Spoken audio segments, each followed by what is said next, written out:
আসসালামু আলাইকুম। আমার অত্যন্ত আদরের ও ভালোবাসার দিনী বোনেরা, আজ জিলকদ মাসের ২৯ তারিখ। আমরা আমাদের জীবনের এক অত্যন্ত সন্ধিক্ষণে দাঁড়িয়ে আছি। আর মাত্র একদিন পরেই আমাদের দরজায় কড়া নাড়বে বছরের সেই শ্রেষ্ঠ ১০ দিন, যার কসম স্বয়ং আল্লাহ সুবহানাহু ওয়া তাআলা পবিত্র কোরআনে খেয়েছেন। আমরা সারা বছর চাতক পাখির মতো অপেক্ষা করি রমজানের শেষ ১০ রাতের জন্য, কারণ সেই রাতে আছে লাইলাতুল কদর। কিন্তু প্রিয় দিনী বোনেরা, আপনারা কি জানেন, ইবনে আব্বাস রাদিয়াল্লাহু আনহু সহ পৃথিবীর শ্রেষ্ঠ আলেমগণ এবং মুহাদ্দিসগণ বলেছেন, বছরের শ্রেষ্ঠ ১০টি রাত হল রমজানের শেষ ১০ রাত। কিন্তু দিনের হিসেবে বছরের শ্রেষ্ঠ ১০টি দিন হল এই জিলহজ মাসের প্রথম ১০ দিন। দিনের প্রতিটি মুহূর্ত সোনার চেয়েও দামি।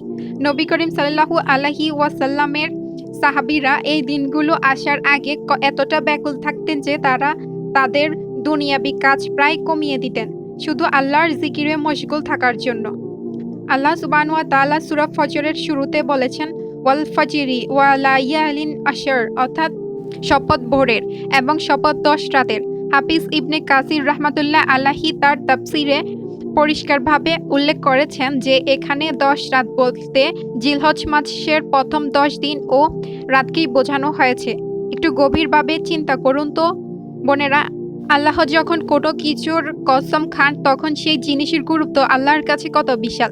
আল্লাহ চন্দ্র সূর্য নক্ষত্রের কসম খেয়েছেন, আর এখানে তিনি এই ১০টি দিনের কসম খেলেন।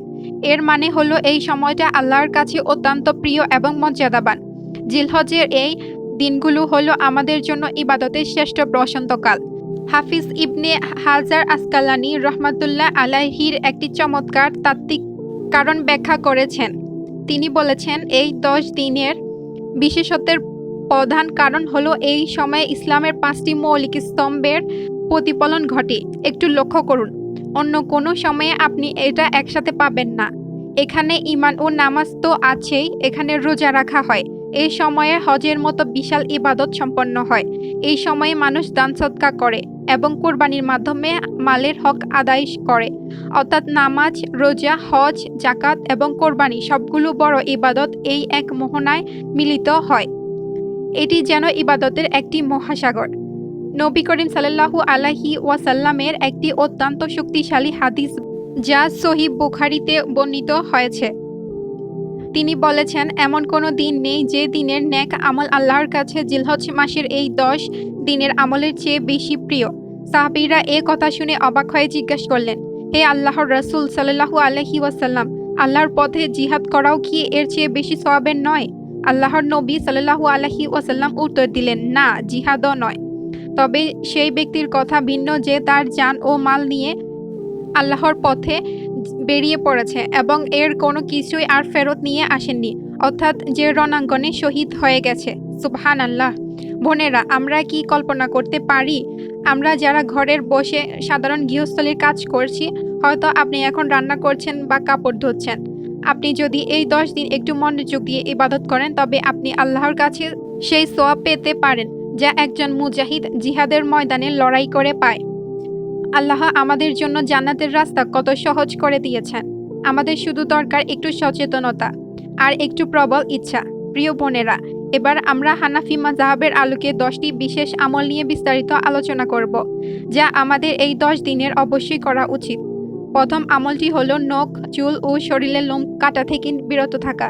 জিলহজের চাঁদ দেখার পর থেকে কোরবানি করা পর্যন্ত নখ চুল না কাটা, এটি অত্যন্ত গুরুত্বপূর্ণ সুন্নাহ এবং হানাফি মাযহাব অনুযায়ী যারা কোরবানি করবেন তাদের জন্য এটি মুস্তাহাব। উম্মে সালামা রাদিয়াল্লাহু আনহু থেকে বর্ণিত হাদিসে আল্লাহর রাসূল সাল্লাল্লাহু আলাইহি ওয়াসাল্লাম বলেছেন, যখন কোরবানির চাঁদ দেখা যায় এবং তোমাদের কেউ যদি কোরবানি করার ইচ্ছা রাখে, সে যেন তার নখ চুল না কাটে। এর পেছনে একটি গভীর রহস্য রয়েছে। হাজিরা যখন ইহরাম বাঁধেন তখন তারা নখ বা চুল কাটতে পারেন না। আমরা যারা হাজিদের মধ্যে পবিত্র মক্কায় যেতে পারিনি, আল্লাহ আমাদের দয়া করে এই সুযোগ দিয়েছেন যেন হাজিদের সাথে একটি আধ্যাত্মিক একাগ্রতা অনুভব করতে পারি। এতে করে আল্লাহ আমাদেরও হাজিদের সওয়াবের একটি অংশ দান করবেন ইনশাআল্লাহ। তাই আজ ২৯শে জিলকদ থেকেই আপনাদের প্রয়োজনীয় পরিষ্কার পরিচ্ছন্নতা সেরে ফেলুন, কারণ জিলহজের চাঁদে উঠে গেলে এই সুযোগ আর থাকবে না। দ্বিতীয় আমল হলো নফল রোজা রাখা। জিলহজের ১ থেকে ৯ তারিখ পর্যন্ত রোজা রাখা অত্যন্ত সওয়াবের কাজ। প্রতিটি রোজার বিনিময়ে আল্লাহ আপনার আমলনামায় পাহাড় সমান সওয়াব লিখে দেবেন। বিশেষ করে ৯ জিলহজের রোজা, যাকে বলা হয় আরাফাতের দিনের রোজা। সহিহ মুসলিমের হাদিসে এসেছে, আল্লাহর নবী সাল্লাল্লাহু আলাইহি ওয়াসাল্লাম বলেছেন, আরাফার দিনের রোজার ব্যাপারে আমি আল্লাহর কাছে আশা করি যে তিনি এর মাধ্যমে বিগত ১ বছর এবং আগামী ১ বছরের গুনাহ ক্ষমা করে দেবেন। সুবহানাল্লাহ। মাত্র কয়েক ঘন্টার একটি রোজা আমাদের ২ বছরের গুনাহ থেকে মুক্তি দিচ্ছে। আমাদের মধ্যে যারা অসুস্থ বা দুর্বল তারা অন্তত ৯ তারিখের রোজাটি অবশ্যই রাখবেন।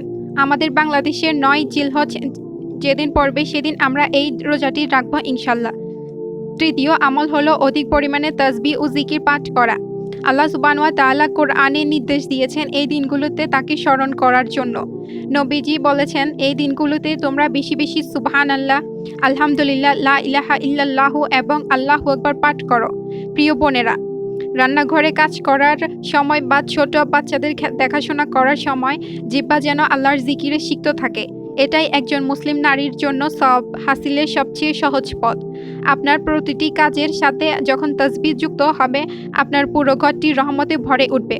চতুর্থ আমলটি অত্যন্ত গুরুত্বের সাথে শুনুন, কারণ এটি আমাদের উপর ওয়াজিব। সেটি হলো তাকবীরে তাশরিক। ৯ জিলহজ ফজর থেকে ১৩ জিলহজ আসর পর্যন্ত প্রত্যেক বালেগ মহিলার উপর এটি ওয়াজিব। তাকবীরটি হলো আল্লাহু আকবার, আল্লাহু আকবার, লা ইলাহা ইল্লাল্লাহু ওয়াল্লাহু আকবার, আল্লাহু আকবার, ওয়ালিল্লাহিল হামদ। ফরজ নামাজের সালাম ফেরানোর পর একবার এটি মাঝারি আওয়াজে আপনার জন্য পড়া অপরিহার্য। অনেক বোন ভুলবশত মনে করেন এটি শুধু পুরুষদের জন্য। এটি ঠিক নয়। আপনি যখন ঘরে একা নামাজ পড়বেন তখনও আপনাকে এই তাকবীর পড়তে হবে। মোট ২৩ ওয়াক্ত নামাজের পর এটি পড়া ওয়াজিব। এটি আমাদের হৃদয়ে আল্লাহর বরত্বকে গেঁথে দেয়। পঞ্চম আমল হলো খাঁটি মনে তওবা ও ইস্তেগফার করা। আমরা মানুষ হিসেবে প্রতিনিয়ত গুনাহ করি। চোখের গুনাহ, জবানের গুনাহ, অন্যের গীবত করা, এসব আমাদের আমলনামাকে কালো করে দেয়। জিলহজের এই ১০ দিন হলো সেই কালো দাগ মোছার শ্রেষ্ঠ সুযোগ। নির্জনে বসে আল্লাহর কাছে হাত তুলে বলুন, হে আল্লাহ, আমি আমার দিনগুলো অবহেলায় কাটিয়ে দিয়েছি। আপনি আমাকে মাফ করে দিন। আল্লাহর কাছে কান্না করা মুমিনের সবচেয়ে বড় শক্তি। এই দিনগুলোতে আল্লাহ তার রহমতের হাত বাড়িয়ে দেন বান্দার ক্ষমার জন্য। ষষ্ঠ আমল দান সদকার মাধ্যমে বরকত হাসিল। এই ১০ দিনের দান সাধারণ সময়ের চেয়ে অধিক বেশি মর্যাদাপূর্ণ। আপনার সামর্থ্য অনুযায়ী অল্প কিছু হলেও দান করুন। আপনার আত্মীয় স্বজনদের মধ্যে যারা অভাবী তাদের গোপনে সাহায্য করুন। কোরবানির আগে তাদের কিছু অর্থ দিলে তারাও আনন্দের সাথে কোরবানির প্রস্তুতি নিতে পারবে। সপ্তম আমল হলো কোরআন তেলাওয়াত। চেষ্টা করুন এই ১০ দিনে অন্তত একবার কোরআন খতম করার। কোরআনের প্রতিটি হরফের ১০ নেকি। আর এই মহিমান্বিত সময়ে সেই নেকি কত গুণ বেড়ে যায় তার কোনো হিসেব নেই। যদি পুরো কোরআন পড়তে না পারেন তবে অন্তত আপনার পছন্দের সূরাগুলো বারবার পড়ুন। কোরআনের নূর দিয়ে আপনার ঘরকে আলোকিত করুন। অষ্টম আমল পরিবারের সদস্যদের দ্বীনি তালিম দেওয়া। আপনি একজন মা বা স্ত্রী হিসেবে আপনার পরিবারের কেন্দ্রবিন্দু। আপনার স্বামী বা সন্তানদের এই দিনগুলোর গুরুত্বের কথা বুঝিয়ে বলুন। তাদের নিয়ে একসাথে বসে জিকির করুন। নবম আমল হলো সকল প্রকার গুনাহ, বিশেষ করে গীবত ও চগলখড়ি বর্জন করা। অনেক সময় আমরা অনেক ইবাদত করি, কিন্তু মানুষের গীবত করে সব আমল নষ্ট করে ফেলি। এই ১০ দিন প্রতিজ্ঞা করুন, আপনি কারো সমালোচনা করবেন না। আপনার জবানকে শুধু আল্লাহর স্মরণে পবিত্র রাখবেন। দশম এবং শেষ আমল হলো কোরবানির প্রস্তুতি এবং নিয়ত শুদ্ধ করা। কোরবানি মানে শুধু পশু জবাই নয়, এটি হলো নিজের ভেতরের অহংকার ও নফসকে জবাই করা। আপনার কোরবানি যেন শুধু আল্লাহ সন্তুষ্টির জন্যই হয়। লোক দেখানো মানসিকতা থেকে নিজেকে মুক্ত রাখুন। আল্লাহ তাআলা আমাদের সবাইকে সহিহ মাসালা জেনে আমল করার তৌফিক দান করুক। আমিন।